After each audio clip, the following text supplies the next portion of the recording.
चलो देखते हैं, एक वीडियो और बना दें। चैप्टर दिया है बहुपद, बोले तो पॉलिनोमियल, जिसे आप विस्तार रूप से पहले तो इंटर में था, अब शायद 11 में हो गया हूँ। पॉलिनोमियल वैसे सभी में जगह यूज होगा इसका, जितने बहुपद मतलब दुपद वाला हाँ पॉलिनोमियल बहुपद। बायनोमियल, पहले तो बहुपद सुनो क्या है। बहुपद है, बहुपद है, बहु है, बहु नहीं भैया, बहु है ना, बड़ा पौ नहीं लगे, बहुपद। ठीक है, कोई भी इक्वेशन जैसे बीजगणितीय फलन बोलते हैं, जैसे कि x² + x + 2, ये बहुपद भी है। वैसे ये त्रिपद कहेंगे, एक पद, दो, तीन, तीन पर त्रिपदीय बहुपद होगा, त्रिपदीय बहुपद है। ठीक है, अच्छा अच्छा, एक और लगा दो, x³ बहुपद है बोले तो, या फिर कोई भी फंक्शन, जैसे अभी ये बहुपद है कुल मिला के, जैसे कोई भी फंक्शन हो जो, चलो एक से लिख दें, बराबर ax, जैसा आपकी बुक में दिया है या कुछ भी दिया है, जो भी दिया है। ठीक है, जैसे x⁴n, आगे मान लो कुछ भी लिखा हो, चलो ये लिख देते हैं an dot dot dot dot dot dot a0 x0। हालांकि आपके उसमें उल्टा लिखा है, या पहले लिखा है आगे, a0 भी हो सकता है और 0 भी नहीं हो सकता है। an लिखो सीधा, जनरल फार्मूला। ठीक, 0 हो सकता है, 0 नहीं हो सकता है, इस तरह लिखेंगे तो ये पूर्ण मतलब धनात्मक है। अच्छा, इसको आगे करके लिखेंगे तो ऋणात्मक, n ऋणात्मक होगा। ठीक, इस तरह के जो भी लिखे होंगे, इसे ये सब गुणांक हैं, an-1 डट a1 a0, ये सब गुणांक हैं, इसके गुणांक हैं सब, जितने हैं सबके गुणांक हैं। जैसे इसके आगे क्या कुछ नहीं लिखा तो एक मानेंगे गुणांक ना, चलो लिख देते हैं, 3 है तो इसका गुणांक क्या है, 3 है, इसका 1 है, इसका 1 है, इसका 2 है और x⁴0। ठीक है, ऐसा बहुपद अच्छे से समझ लिए, क्योंकि इसका यूज पहला चैप्टर है, पूरे हो सकता है नहीं, इसमें अभी देखे तो पूरा यूज होगा भैया, उपयोग, फिर भी समझ जाएंगे अब लोग धीरे धीरे, अगर नहीं समझ में आता तो भी। अच्छा, एक पद बोले तो एक पद, ये बहुपद पहला दिया है तो उसमें क्या होगा, x या फिर 2 3 जीने थे। ठीक है, एक पद, single single term, single element, अच्छी बात। द्विपद बोले तो अच्छा, इसमें x² कर दिए या फिर 2 लिख दिए, द्विपद हो गया, द्विपदीय बहुपद हो गया। अच्छा, त्रिपदीय क्या होगा, इसमें एक और जोड़ देते हैं, 5x³ त्रिपदीय हो गया, 5 क्यूब कर दें या फिर 5 कर दें। ठीक, ये त्रिपदीय बहुपद हो गया, अच्छी बात है। शून्य बहुपद बोले तो क्या है, शून्य बहुपद बोले तो जैसे अभी इक्वेशन लिखाया गया था, a1 a0 ये इक्वल हो जाए 0, है ना। अभी हम लोग लिख दें x के आगे 0 प्लस x² के आगे 0, तो ये 0 बहुपद है, ई का मान 0 ही आ जाए। ठीक, चलो शून्य बहुपद हो गया। रैखिक बहुपद, लीनियर इक्वेशन जितने होते हैं सब रैखिक बहुपद होते हैं, मतलब उनका स्क्वायर ना हो भाई ना, जितनी रेखा के समीकरण लगभग लगभग जितने हैं सब रैखिक बहुपद है। रैखिक समीकरण सुने होंगे, है ना, बस समीकरण तब होता बराबर 0 कर दें, समीकरण हो जाएगा। जैसे कि ये भैया कहा नहीं रैखिक बहुपद ऐसे होते जिनमें x में घात 1 हो, हाँ रैखिक तो होते हैं जितने आप लोग बनाते हैं रैखिक बहुपद। जैसे अभी बनाएंगे रैखिक समीकरण में x बराबर x या प्लस जो भी 5 10 15 20, 5 10 15 बराबर, जैसे 0 कर देंगे समीकरण हो गया, ये भैया है ना रैखिक बहुपद है। ठीक, 2 10 20 50। अच्छी बात है। अगला हम देखते हैं द्विघात बहुपद क्वाड्रेटिक फॉर्म। द्विघात, द्विघात हो गई भैया, दो घात बहुपद हो गया। अच्छा x+5 ये भी दो घात हो गया, दो घात बहुपद, ये भैया समीकरण हो गया, है ना। चला, दो घात है ना, कम से कम एक टर्म होना चाहिए दो, मतलब जिसकी पावर दो से दो घात कहते हैं। अच्छा त्रिघात, यहाँ 3 लगा दो और ये फिर इसी को 3 कर दो, त्रिघात ये हो गया बहुपद। अच्छी बात। चतुर्घात, 4 लगा दो और चतुर्घात का बाई क्वाड्रेरियल, बाई क्वाड्रेट्रिक पॉलिनोमियल रैखिक बहुपद, जैसे कि 3 है 4 कर दो और x की पावर 4 हो गई। अब ये मतलब 4 घात वाली समीकरण हो गई। अच्छा चतुर्घात की हो गई। अच्छा रैखिक बहुपद का शून्यांक, अच्छा जैसे कि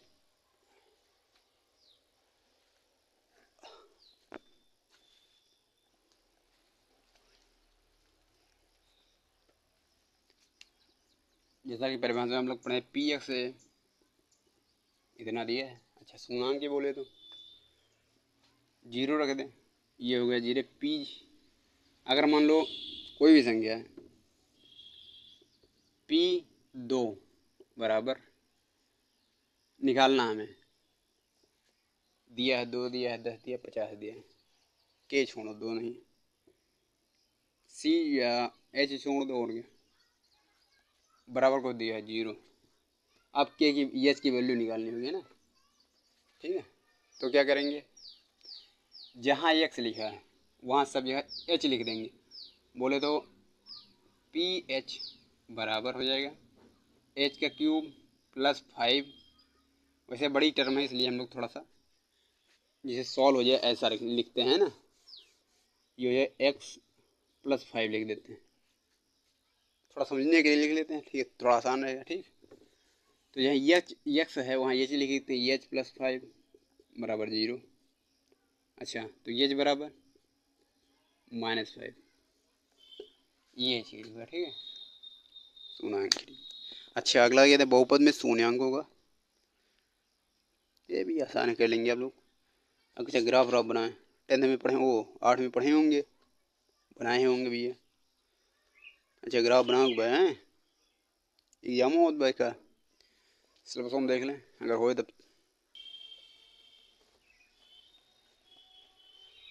चलो भैया नोट के लियो। चलो ग्राफ बनाओ, बता देते हैं हम लोग। बनाने का, बनाने में गिनती करना, बनाना तो आप लोग सीख ही चुके हैं, जैसा कि बताया कि 9 शायद 8 6 7 8 किसी में है। चलो देखते हैं हम लोग। शून्याङ्क बोले तो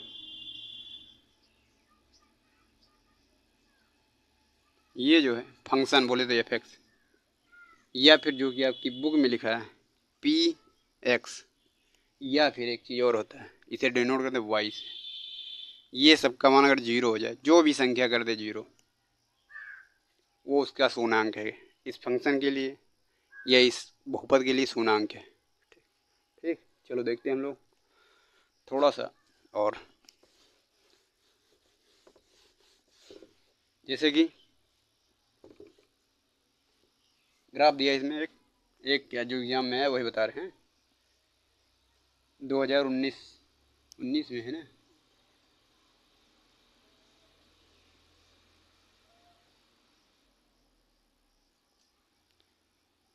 चलो इसमें शून्याङ्क बताओ भैया, x-y यहाँ से शुरू हुआ ऐसे, फिर ऐसे, ये y है और ये x है।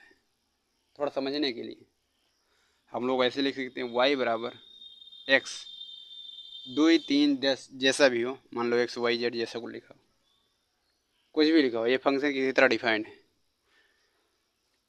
तो शून्याङ्क बोले तो इसका मान 0 कहाँ होगा,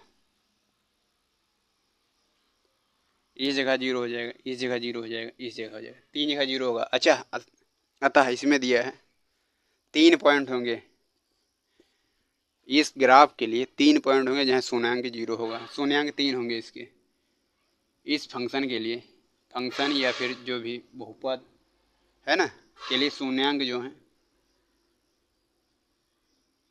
शून्याङ्क 3 होंगे, 3 जगह होगा, 3 पॉइंट मिलेंगे आपको, 1 2 3। अच्छा, अगला हम लोग देखते हैं, एक और ग्राफ बना है, वो भी शायद 2020 में आया है। क्या संबंध है ये तो डिफाइन नहीं है, लेकिन ग्राफ बना है तो वो हम लोग देख रहे हैं। अगली कक्षाओं में हो सकता है आप लोग बनाएंगे, जैसे 10-11 में समाकलन वाले में बनाते नहीं है, अच्छी बात। ये ऐसे दिया है, ऐसे, फिर ऐसे, फिर इस तरह कुछ है ना, ये आपका ग्राफ दिया है, ये एक्स डैश है, वाई।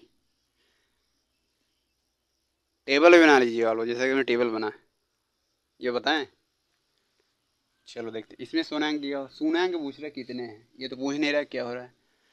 वाई बराबर कुछ भी फंक्शन दिया है, एक्स का जो भी पावर में दिया है, पावर में जो कुछ दिया है, जनरली मान लो एन दे दे तो एन का कुछ मान होगा, और क्या, कोई भी टर्म में संबंधित है इससे। ये ग्राफ है, ग्राफ को कोई संबंध दिया होगा, ठीक है। ग्राफ बोले तो ग्राफ हो तो लिखा हुआ है, चल रही है। तो वाई कहाँ पर जीरो होता है, 9th में आप लोग पढ़ भी चुके होंगे, पढ़े होंगे ना निर्देशांक कोऑर्डिनेट। तो यहाँ यहाँ यहाँ यहाँ 1 2 3 4, 4 पॉइंट मिल रहे हैं जहाँ वाई बराबर, 4 पॉइंट ऐसे मिलते हैं जहाँ वाई बराबर जीरो 4 बार। तो इन्हीं 4 को हम कहेंगे शून्याङ्क, इस पॉलिनोमियल के शून्याङ्क के हों इन्हीं 4 पॉइंट। अब जो भी होगा कुछ और वैल्यू दे दे डिफाइन किया सके, ठीक है। फिर इतना दिया, इतना ही पूछे हैं ये, कितनी, 1 2 3 4 कितने, तो ऑप्शन में क्या दिया है इसका, 1 2 3 4 दिया है, 1 2 3 4 ही सही होगा, क्या दिया है, चौथा सही है, हाँ ठीक है, अच्छी बात। परवलय दिया है जो कि आप लोग, क्या ठीक है, कुल मिला के ग्राफ है, कुछ संबंध जैसे कुछ दिया है आप लोगों के लिए। जैसे कि एक दिया है, ऐसे दिया है, स्ट्रेट लाइन है, लाइन है, ठीक है। अब इसमें शून्याङ्क क्या होगा, बोले तो यही वाई एक्स ही है, या फिर ये कटेगा कहाँ, ये एक बिंदु पे ना यहाँ, तो इसका शून्याङ्क केवल 1 है, शून्याङ्की की संख्या बराबर 1, अच्छी बात। दूसरा दिया परवलय, परवलय भी नहीं दर्शाएंगे, ये कोई कर्व या फिर वक्र दिया है, या फिर कोई बहुपद है, ये बहुपद है, ठीक है, कोई, अच्छी बात, ये बहुपद है। तो ये इसका शून्याङ्क क्या होगा, यहाँ से कुछ आएगा, कोई टर्म जीरो पे कहाँ काटता है, एक्स पे काटता ही नहीं है, वाई पे यहाँ कहीं कुछ होगा तो वही काटेगा, वही इसका टर्म होगा शून्याङ्क। अच्छा, वाई के टर्म में कुछ आएगा ना, वाई का कुछ मान आएगा, वो शून्याङ्क होगा, 2 है, 10 है, 8 है, तो ये बिंदु होगा, और यहाँ कहीं काट ही नहीं रहा, ठीक। अगला हम लोग देखते हैं,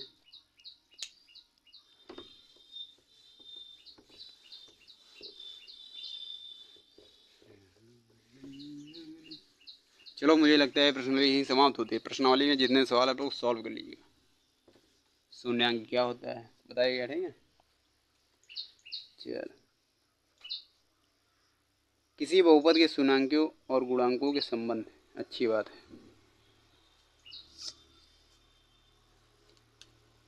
क्या है बहुपद, एक बहुपद दिया है एक्स, ए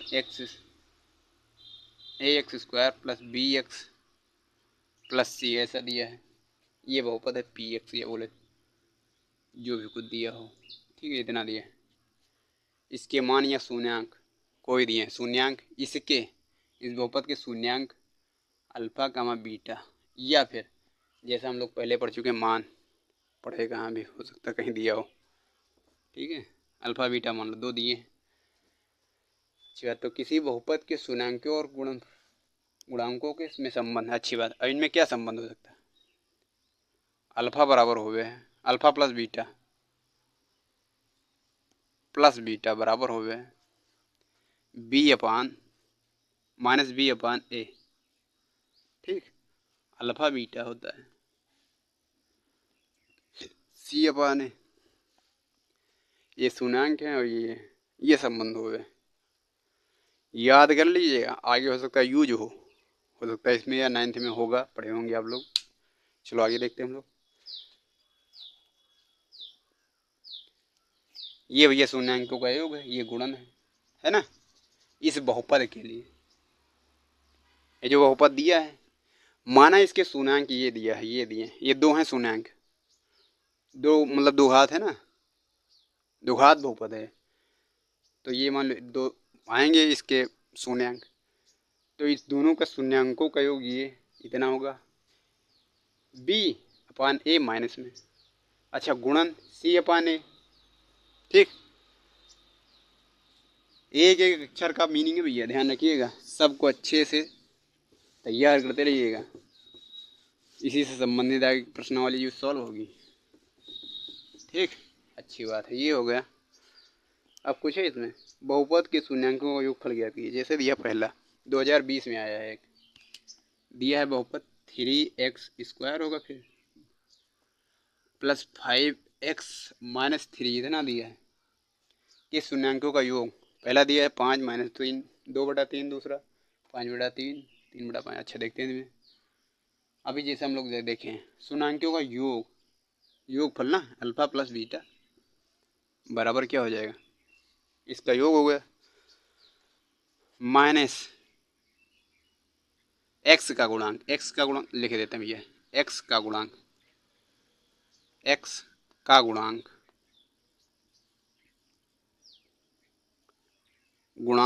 है बटा x² का गुणांक। ठीक, या फिर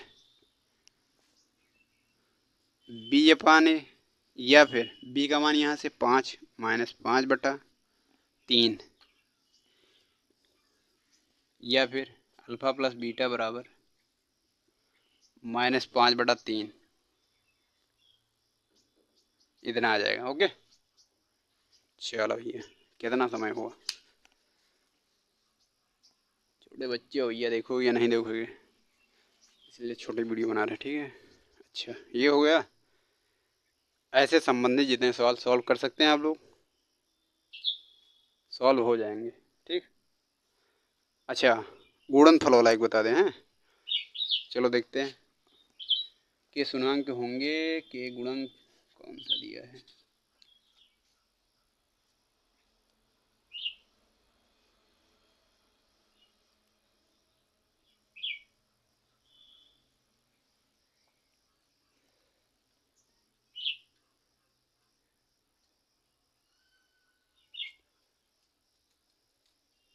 चलो एक सवाल आया और 2016 में, देखते हैं, बता सीबीएसई के भी दिए हैं।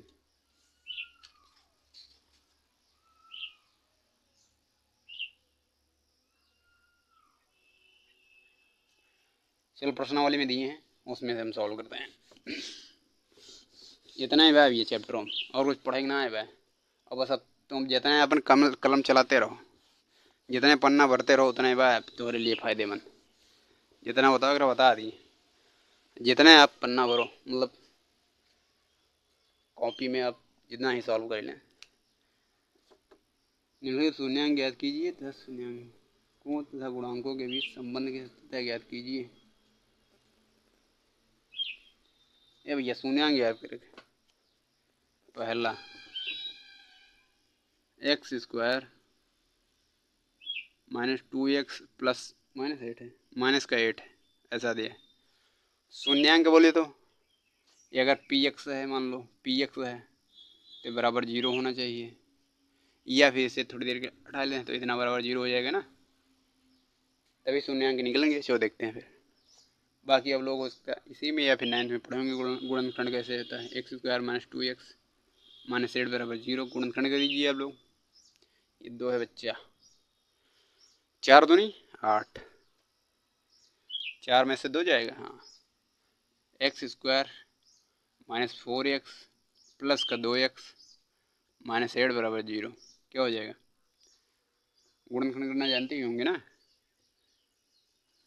अरे 8 है, इसका कितने मल्टीपल हो सकते हैं? 2 इंटू 4, 2 इंटू 2 है ना, 2 दूनी 4 माइनस 2 बराबर 4, 2 आ रहा है, वही लिख दिया और क्या। चलो देखते हैं, इसे सॉल्व करते हैं। एक्स बाहर हुआ, एक्स माइनस 4 हुआ अंदर, प्लस का 2 बाहर हुआ, एक्स माइनस 4 अंदर बराबर 0। ये हो जाएगा एक्स माइनस 4, अच्छा एक्स प्लस 2 बराबर 0। अच्छा इसके शून्यांक क्या होंगे? एक्स बराबर 4 और एक्स बराबर माइनस का 2, ये आपके शून्याङ्क होंगे। अच्छा शून्याङ्कों का योग, योगो निकालेंगे भाई।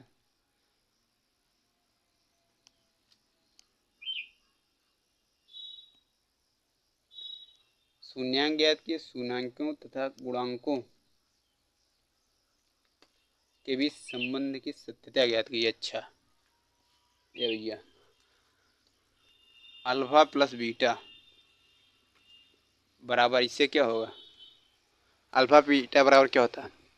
माइनस का बी, माइनस पहले हो गया एक्स का गुणांक, -2 दिखा है, -2 बटा ए, मतलब एक्स स्क्वायर का गुणांक तो 1 लिखा है। अच्छा अल्फा बीटा के 2 मान आए हैं, तो इनका जोड़ दें, अल्फा बीटा का मान रखते हैं, देखिए सत्यता क्या सही होती है। 4 -2, ठीक, ये क्या हो जाएगा? 2 आएगा, क्या है 2 आता है, देखते हैं। माइनस माइनस प्लस हो जाएगा, 2 आएगा, अच्छा ठीक है। यहाँ जो मान आ रहे हैं बराबर ये आ रहा है आपका, अच्छी बात है। अगला हम लोग देखते हैं, अल्फ़ा इंटू बीटा का गुणन क्या होगा इनसे? 4 दूनी 8 माइनस का 8 होगा।